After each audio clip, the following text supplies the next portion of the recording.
Bakı şəhər icra hakimiyyətində Ulu Öndər Heydər Əliyevin 103-cü doğum gününə həsr olunmuş Heydər Əliyev və Azərbaycan tarixi mövzusunda elmi-praktik konferans keçirildi. Bakı şəhər icra hakimiyyətinin başçısı Eldar Əzizov konferans iştirakçılarını salamlayaraq bildirdi ki, bugün Prezident İlham Əliyevin həyata keçirdiyi siyasət nəticəsində Azərbaycan dinamik inkişaf edir. Görülən işlərin nəticəsidir ki, insanlar da dəyişir, əhalinin iqtisadi vəziyyəti yaxşılaşır, imkanlar artır. Bu fakt ölkə şəhərlərinin təmizliyi və baxımlılığında da özünü büruzə verir. Əhali öz növbəsində kommunal xidmətlərlə birlikdə şəhərlərin təmizliyi və gözəlləşməsinə öz töhfələrini verirlər. Qeyd edilib ki, paytaxt rayonlarında keçirilən konferansda şagirdlər Azərbaycan tarixinin ən qədim zamanlardan bugünümüzə qədər olan dövrləri, o cümlədən Ulu Öndər Heydər Əliyev və Prezident İlham Əliyevin Azərbaycan tarixindəki rolu barədə öz elmi məqalələri ilə çıxış ediblər. Müsabiqədə həm də 44 günlük vətən müharibəsində qazanılan şanlı zəfərə, antiterror tədbirlərinə, Xankəndi, Xocalı, Ağdərə və Xocavənddə Azərbaycanın dövlət bayrağının ucaldılması və digər mövzulara da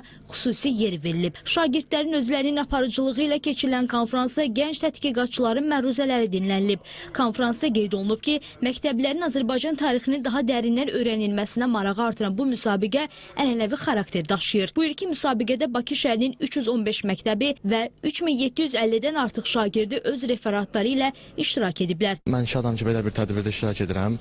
Bu tədbirlər insanda vətənpərvərlik duyğusunu hərəkətə keçirir və gücləndirir. Mən şadam ki, Ulu Öndərin adını daşıyan bir müsabiqədə iştirak edirəm. Digər şagirdlərə də uğurlar arzulayıram. Mən bu müsabiqədə iştirak etdiyim üçün həddən artıq çox sevinirəm. Bu, ümumiyyətlə, biz şagirdlərə verilən böyük bir şansdır. Bu müsabiqə həqiqətən çox önəmlidir məncə. Mən təşəkkür edirəm burada iştirak etdiyim üçün, mənə şans verildiyi üçün.